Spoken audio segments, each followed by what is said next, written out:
Denpasar, 14 Agustus 2025. Dr. Togar Situmorang, seorang advokat terkemuka sekaligus pengacara Nikita Mirzani, menggelar konferensi pers di restoran Sari Ratu Renon, Denpasar, pada Kamis, 14 Agustus 2025, untuk menanggapi status tersangka yang kini disematkan kepadanya. Didampingi tim kuasa hukumnya, yakni Muhammad Ridwan, SHMH, Iwayan Mudita, SHMMKN, I Gusti Ngurah Hartana, SHI Gede Sihaan Yoginata, SH Kadek Valentika Adiputra, SH dan Kadek Arta Swandewi, SH. Dr. Togar Situmorang dengan tegas membela diri dan menyoroti isu kriminalisasi profesi advokat. Dalam pernyataannya, Dr. Togar Situmorang menegaskan bahwa dana yang menjadi pokok perkara merupakan biaya operasional sah yang telah disepakati dalam hubungan profesional antara dirinya sebagai kuasa hukum dan klien. Semua biaya disepakati, tidak pernah ada penolakan, dan pekerjaan telah saya laksanakan dengan hasil yang nyata, ujar Dr. Togar Situmorang. Lebih lanjut, Dr. Togar Situmorang menyinggung adanya cacat prosedur dalam proses hukum yang menimpanya. Ia menyebutkan bahwa izin penyitaan baru diterbitkan setelah berita acara penyitaan dilakukan. Selain itu, terdapat 2 surat pemberitahuan perkembangan hasil penyidikan, SP2HP, yang sebelumnya menyatakan bahwa laporan terhadapnya telah dihentikan. Menurut Dr. Togar Situmorang, hal ini menunjukkan adanya ketidakpatuhan prosedur yang signifikan. Dr. Togar Situmorang juga mengangkat isu yang lebih luas, yakni kriminalisasi profesi advokat. Ia menegaskan bahwa kasus ini bukan hanya soal tuduhan pribadi, melainkan juga menyangkut marwah profesi advokat yang harus dilindungi. Ini bukan hanya tentang saya, tetapi tentang keadilan bagi profesi kami, tegasnya. Pernyataan lengkap Dr. Togar Situmorang bersama tim kuasa hukumnya dapat disimak dalam video konferensi pers berikut ini. Ini untuk melurusi berita yang sangat-sangat fenomenal, yang sangat-sangat viral, yang jelas merugikan gua, di mana atas kejadian dan peristiwa yang dilakukan oleh beberapa oknum, itu tidak terlepas akan saya ambil langkah hukum. Itu sudah pasti. Karena saya sebagai orang hukum, kalau memang diberitakan dengan tidak tanpa adanya profesional, dan condong untuk mematikan nama baik saya, dengan membuat judul yang memang tidak ada putusan satupun pengadilan yang menyatakan adanya dugaan seperti itu, saya akan ambil langkah hukum. Nah, sehingga hari ini kita kumpul di sini. Saya advokat Dr. Togar Situmorang, Iwayan Mudita, dan ini adalah rekan-rekan saya dari PPA DPN Pradi. Ya, saya Muhammad Ridwan, ini rekan saya Sudarta Sirimoringo. Ini rekan saya dari Valentika Adiputra. Saya Excel Metri Situmorang. Saya Andres Situmorang. Nah, jadi kami kumpul di sini adalah kepedulian daripada profesi dan kecintaan kami kepada profesi kami yang bernama advokat. Karena advokat itu adalah profesi yang mulia. Ya, advokat yang profesinya mulia, di mana advokat itu bekerja secara independen, mandiri, dan tidak boleh diintervensi. Ya, di mana advokat itu memiliki undang-undang, yaitu undang-undang advokat. Artinya di pasal 5 undang-undang advokat itu sendiri jelas menyatakan, kan itu ya rekan Pak Enek, bahwa advokat itu adalah penegak hukum. Artinya kami adalah aparat hukum.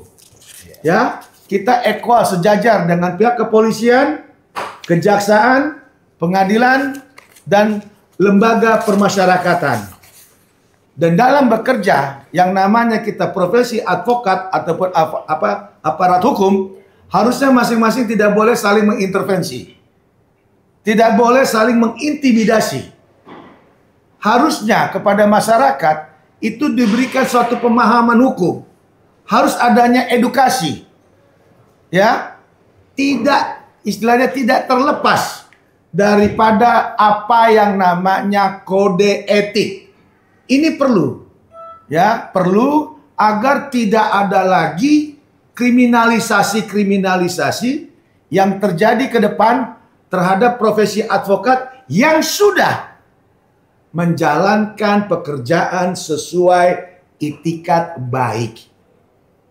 Ya, artinya ada perjanjian jasa hukum, ada surat kuasa. Dan di perjanjian jasa hukum itu antara para pihak muncul yang namanya perikatan. Kalaupun itu perikatan, itu merupakan undang-undang bagi kedua belah pihak. Tidak bisa diputuskan secara sepihak. Harus melalui pengadilan. Dan yang kedua, ada namanya surat kuasa. Surat kuasa itu sama juga perikatan antara pihak yang menerima kuasa dan yang memberikan kuasa. Dan di situ ada dalam tulisan itu ada yang namanya honorium, ada yang namanya substitusi, dan ada yang namanya retribusi.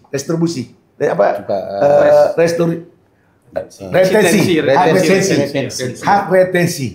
Dan karena itu sudah melekat yang namanya imunitas, baik di dalam dan di luar pengadilan. Jadi ini yang wajib harus diberikan edukasi ke masyarakat. Tidak boleh melaporkan advokat sembarangan. Harus melalui organisasi advokat, yaitu Dewan Kehormatan Advokat, di mana advokat itu bernaung. Nah, sementara hari ini kita dipertontonkan bagaimana buruknya hukum. Bagaimana hukum itu menjadi transaksional. Sehingga bisa berjalan sesuai pesanan yang diinginkan oleh para pihak. Yang menginginkan saya dijadikan tersangka. Yang tanpa melalui aturan hukum dan norma-norma hukum yang ada. Itu yang perlu ditekankan. Apalagi di dalam media dijelaskan saya dibilang nilai uang 1,8 miliar. Itu keterlaluan. Karena belum ada diuji dimanapun itu. Hari ini baru kita sampai tahap pra-peradilan terkait penetapan saya sebagai tersangka. Nah, untuk secara teknis, silakan rekan-rekan saya. Ini hanya prolog, di mana pekerjaan yang saya terima itu adalah untuk di Bareskrim Polri. Ya, Bareskrim itu berarti lokus hukumnya dan diikat dengan perjanjian jasa hukum. Ya, lantas dari Bareskrim ini, kalau memang orang itu jadi tersangka, maka pihak imigrasi akan mendeportasi. Ya, dan PJH yang satu lagi, ada 2 PJH, itu lokusnya ada di Polda Bali, ada di Polres Bogor, dan ada di Polres Badung. Berarti jelas wilayah hukumnya ya. Dengan 2 PJH ini, dengan beberapa perjanjian jasa, dengan beberapa surat kuasa. Jadi secara otoriter tidak bisa hanya satu wilayah. Itu satu. Karena ada berkesesuaian dengan Mabes Polri. Ya. Dan yang kedua juga dalam hal ini yang perlu ditegaskan lagi, ini adanya perikatan. Sumbernya perikatan dan surat kuasa. Dan apapun yang saya terima berupa dana itu sesuai dengan koridor di dalam perjanjian jasa hukum. Ada yang namanya fee lawyer, ada yang namanya operasional, dan ada yang namanya success fee. Untuk 3 tempat saya sudah ada prestasi, yaitu Polda Bali sudah ada SP3, Polres Badung saya sudah ada SP3, dan untuk Polres Bogor, pelapor yang namanya Fanny Loren telah menerima sertifikat dari orang yang saya sudah bikin jadi tersangka. Jadi ada 3 prestasi saya. Clear ya? Nah, untuk Bareskrim, Mabes Polri, pelapor dalam hal ini yang namanya Fanny Loren mengaku dia tidak terima uang 27 miliar atas transaksi ya yang dilakukan oleh partnernya bernama Luka di Dubai. Namun faktanya, sekali lagi, namun faktanya, kami bekerja bukan memenuhi hajat. Kami sebagai kuasa hukum sudah bekerja. Mendampingi pada saat membuat laporan. Nggak gampang membuat laporan di SPKT Mabes Polri. Kalau nggak pinter. Yang kedua, saya sudah mendampingi pada saat posisi masih lidik. Yang ketiga, saya dampingi pada saat sidik. Pasal yang ditetapkan, pasal 378, 372, 263, dan tindak pidana pencucian uang. Pada saat sudah sidik, terlapor sudah datang, akan dilakukan satu gelar perkara. Kami dikonfrontir dengan penyidik. Dan penyidik menyatakan, kalau memang terlapor ingin dinaikkan tersangka, berarti suami daripada pelapor ini, namanya suaminya Fanny FL ini, dan bapaknya itu wajib ditarik menjadi TSK juga. Nah, dari situ konflik ini bermasalah. Dia tidak puas. Ingat, saya sebagai advokat bukan untuk memuaskan hajat, bukan. Saya hanya bekerja profesi berdasarkan undang-undang, berdasarkan perjanjian jasa hukum dan surat kuasa. Dan saya terima semuanya adalah operasional. Dan saya sudah masukkan gugatan ya ke Pengadilan Negeri Denpasar uang prestasi terkait jasa hukum yang belum dibayar. Sebesar 550 juta. Belum dibayar. Makanya saya masukkan ke Pengadilan uang prestasi. Ada 2 gugatan saya. Dan saya sudah masukkan juga ke Pengadilan Negeri Denpasar juga PMH. Perbuatan melawan hukum.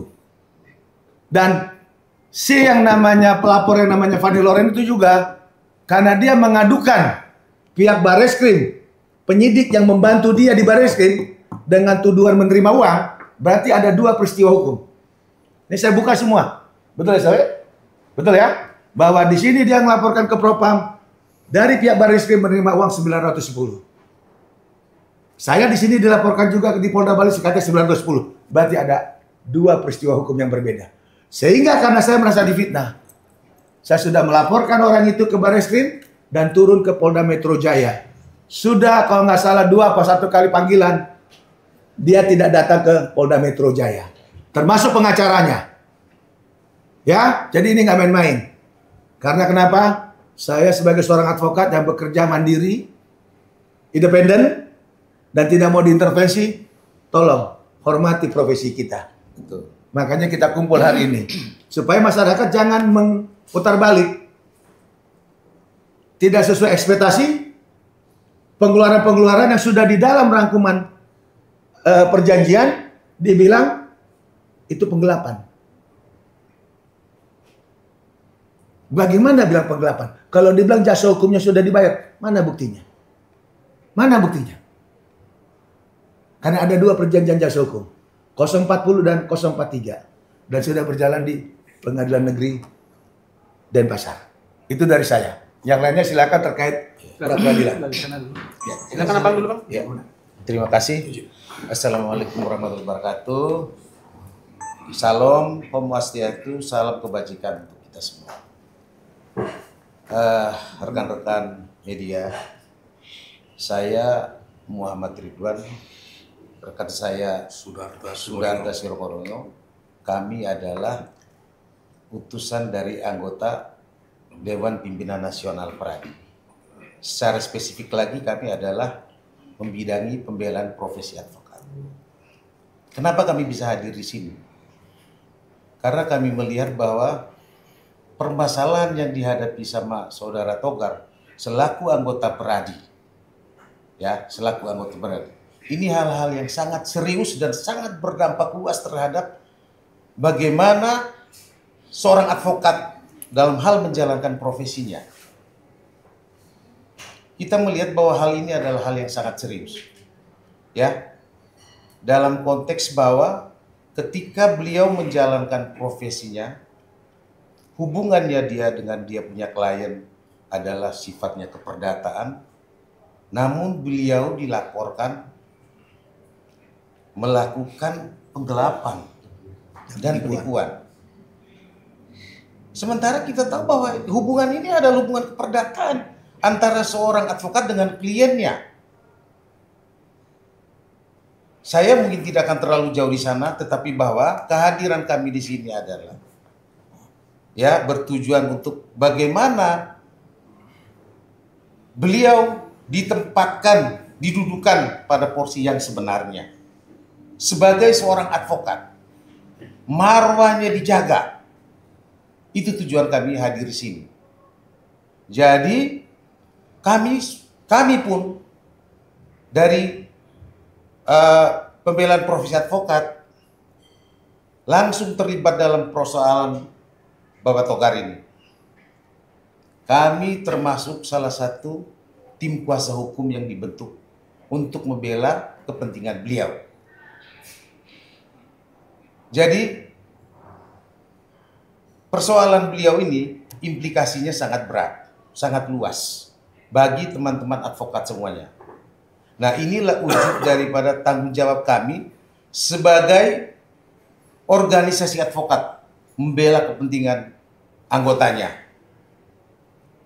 Kita berharap bahwa teman-teman yang advokat dimanapun bisa berempati, bisa ikut merasakan bahwa ini bukan persoalan cuma saudara Togar Situmorang secara pribadi, tapi ini persoalan advokat secara menyeluruh. Bayangkan kalau misalnya Anda sebagai seorang advokat, dalam setiap hubungannya dengan seorang klien, ya, ketika menerima honorarium, padahal honorarium itu diatur di dalam ketentuan undang-undang advokat, kemudian itu dipermasalahkan, dicari-cari kelemahannya, terus dianggap bahwa itu sebagai bagian daripada penggelapan atau penipuan. Seperti apa seperti itu? Jadi ini sudah menurut saya, menurut kami memang harus dilakukan pembelaan terhadap beliau.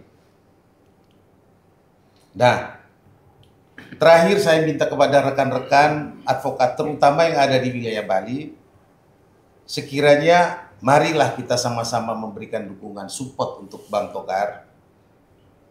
Ya, karena sekali lagi saya bilang, sakitnya beliau bukan cuma sakit yang dia rasakan sendiri. Saya juga sakit. Saudara saya Wayan sakit. Sidarta juga sakit. Dan semua advokat yang ada di Republik Indonesia menjadi sakit. Bukan kita tidak bukan kita terhadap sebuah tindakan advokat, kita tidak membenarkan bahwa semua advokat itu benar, tidak. Tapi dalam hal tertentu, kalau memang seorang advokat melakukan pelanggaran pidana, silakan diproses. Gas kan? Gas. Seperti itu. Tetapi harus dilihat kasus per kasus seperti apa. Jangan sampai melakukan kriminalisasi. Misalnya ya itu abuse of power. Misalnya seorang advokat melakukan tindakan pemalsuan, ya wajar, tangkap. Gak perlu tunggu-tunggu, dan kami dari Dewan Pimpinan Nasional tidak akan membela anggota yang seperti itu. Jadi harus dilihat konteksnya seperti apa perbuatannya. Sekarang saya kira seperti itu Pak ya. Jadi terkait materi dan lain sebagainya, saya kembalikan ke rekan saya Pak Wayan, mungkin bisa terima kasih. Bisa tambahkan. Saya tambahkan sedikit. Kasus Pak Togar ini jelas terang benderang itu adalah perdata, di mana di situ adalah surat perjanjian jasa hukum, sehingga jelas itu ada di dalam KUHP Perdata dan Undang-Undang Nomor 73 Tahun 58 dan Peraturan Pemerintah Nomor 79 Tahun 58 tentang perjanjian, sehingga ranah ini murni adalah kasus perdata.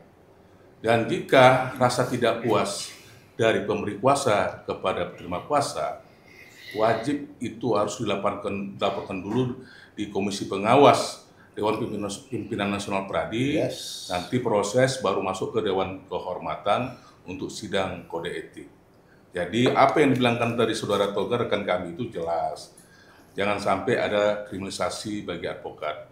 Dan kami sebagai advokat sangat membela kepentingan advokat di sini. Jadi artinya ini tidak ada sedikit pun unsur pidana.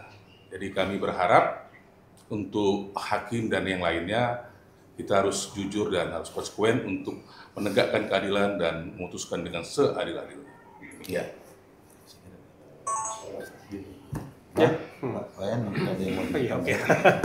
Oke, terima kasih rekan-rekan. Saya dari Antariksa Law Firm. Kantor pengacara di Kuta ya. Saya tidak akan masuk ke substansi materi, tapi saya mencoba untuk menyampaikan tentang isme kami sebagai sesama profesi. Kami prihatin. Awalnya kami adalah membaca berita di mana Bang Togar sudah ditetapkan sebagai tersangka. Saya sebagai lawyer, sebagai advokat tentu menanyakan kepada rekan kami, ada apa ini Bang? Ketika saya diberitahukan, saya diundang untuk ngopi, diundang untuk berdiskusi, saya coba dengar apa sih peristiwa yang terjadi. Diberitahukan, oh ternyata ini hubungan hukum antara klien dengan lawyernya, dengan advokatnya. Di sanalah tergerak hati saya. Jadi ketika adalah berbicara tentang hubungan hukum antara advokat dengan kliennya, maka kita adalah harus hadir. Saya selaku advokat merasa perlu hadir untuk ikut bersama. Saya sampaikan sama Bang Togar, kalau memang dibutuhkan bahwa kami ikut hadir, saya siap untuk bekerja sama. Nah, Bang Togar adalah siap mengundang kami, lalu kemudian kami duduk dan menandangi surat kuasa. Kami adalah menandatangani surat kuasa per tanggal 10 Agustus 2025. Sebenarnya kami baru tahu perkara ini di 9 Agustus 2025 karena sehari sebelumnya kami ngobrol dulu. Itu yang pertama. Terus yang kedua, saya sesungguhnya pada hari ini atau dari seminggu yang lalu, ini kita tidak mempersoalkan tentang substansi persoalan. Kita berbicara tentang pra-peradilan. Yakni apa itu pra-peradilan? Tentang cacat formil daripada suatu penetapan tersangka, itulah sebenarnya yang sedang kita kontes pada hari ini. Atau kita kontes sejak 2 minggu yang lalu. Dan sidang adalah mulai hari Senin. Teman-teman, rekan-rekan wartawan, bahwa tentu pemohon sebagai pemohon pra-peradilan mempunyai hak dan kewajiban untuk menyampaikan dalil dan argumentasinya.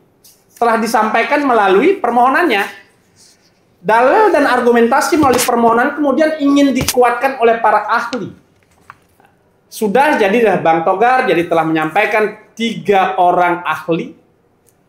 1 orang ahli yang berkompeten di bidang tahapan-tahapan penyelidikan dan penyidikan, karena adalah beliau mantan Karawasidik Mabes Polri, sehingga sudah tidak bisa diragukan terhadap kompetensinya. Itu satu.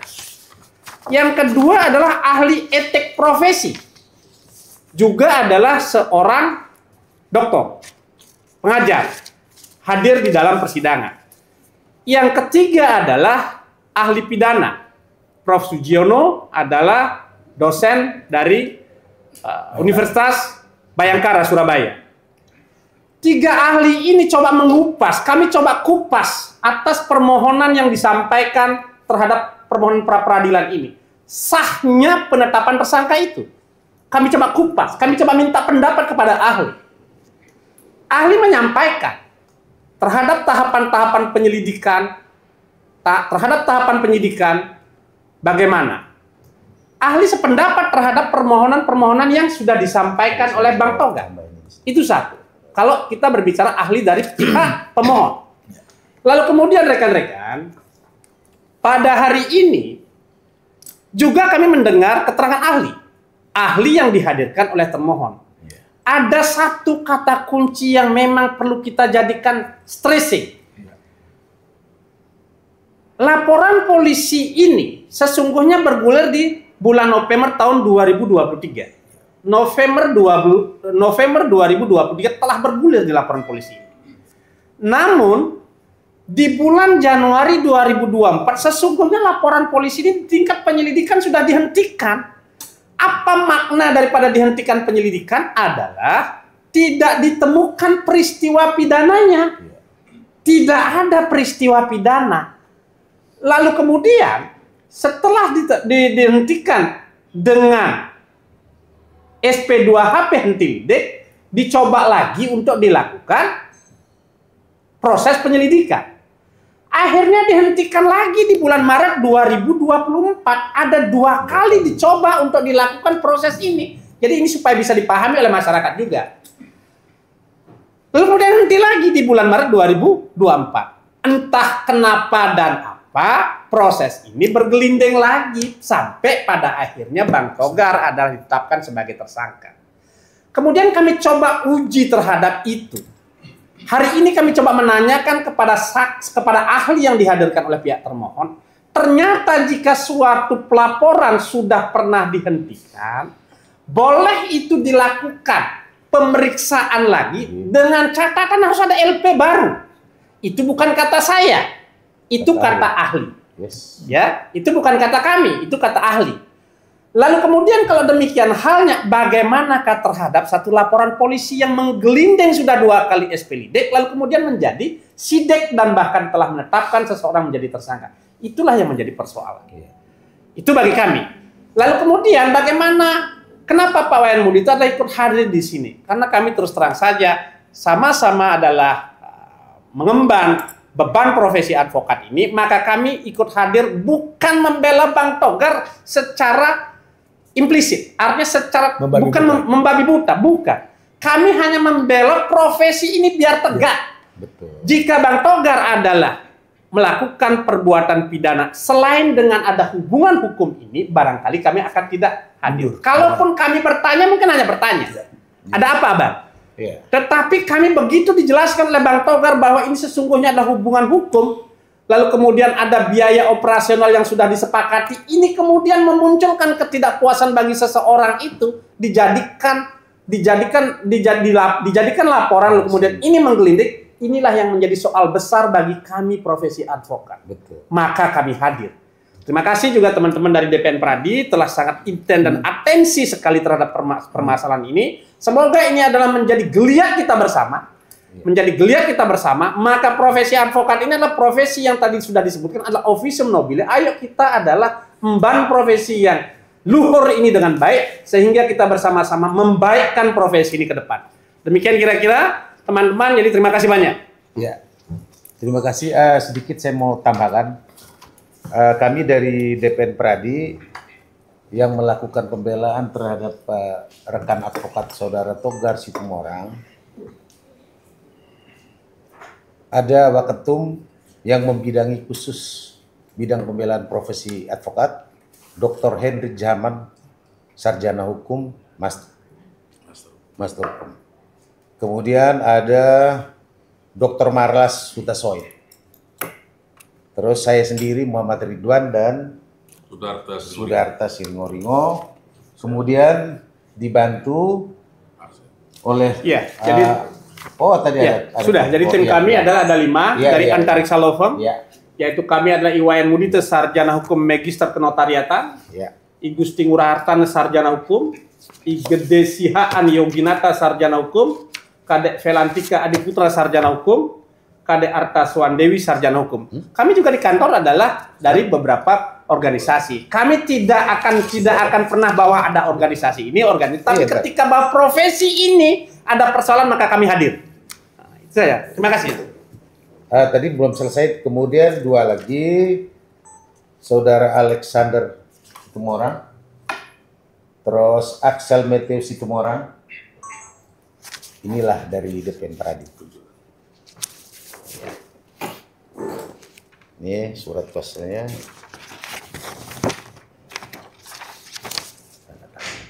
Terima kasih. Namanya?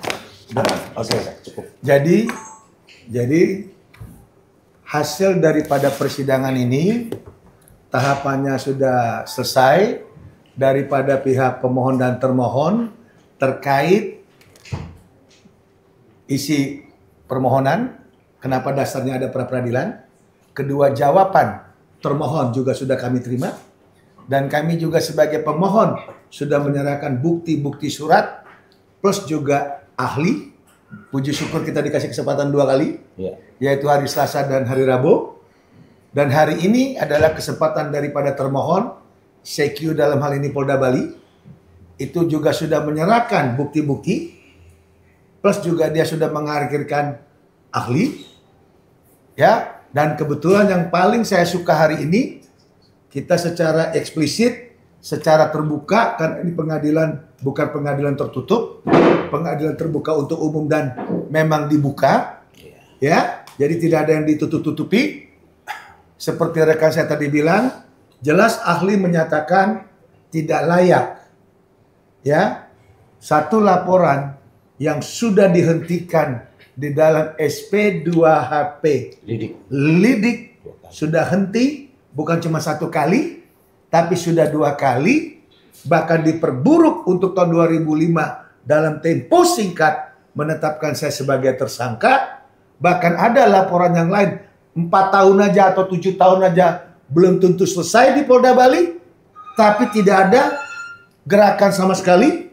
Tapi saya hanya dalam tempo singkat itu menjadi tersangka, dan ahli menyatakan itu tidak boleh terjadi karena apa yang sudah dihentikan di dalam lidik itu harus di stop dengan cara menggunakan LP baru, bukan LP yang lama yang sudah henti lidik, apalagi sampai 2 kali. Karena kalau itu terjadi, maka di dalam bahasa hukumnya nibis, ini idem ya, artinya tidak boleh laporan dilakukan berulang-ulang kepada objek yang sama dan subjek yang sama. Itu aja. Jadi kami rasa cukup. Dan nanti tolong hari Selasa saya juga mengingatkan pada kesempatan ini secara terbuka, hakim tunggal yang mengadili daripada kasus kami dalam gugatan pra peradilan, juga ibu daripada panitera, tolong, Anda adalah wakil dari Tuhan. Ya, jangan karena ada kepentingan, jangan karena ada intimidasi, hakim tunggal maupun daripada ibu panitera menerima suatu janji, iming-iming, atau pengkondisian, bahkan adanya intervensi dari pihak-pihak lain yang menginginkan kasus ini tetap berjalan. Karena kenapa? Secara faktual hukum, dokumen hukum, peristiwa hukum, saksi-saksi hukum, semua sudah di persidangan terang benderang. Tidak ada alasan. Sekali lagi, tidak ada alasan. Ya. Pra peradilan ini tidak mengabulkan, tidak ada alasan. Karena semua bukan lagi katanya, bukannya di luar itu dengan omon-omon, tapi sudah melalui satu produk hukum, yaitu apa? Gugatan pra peradilan.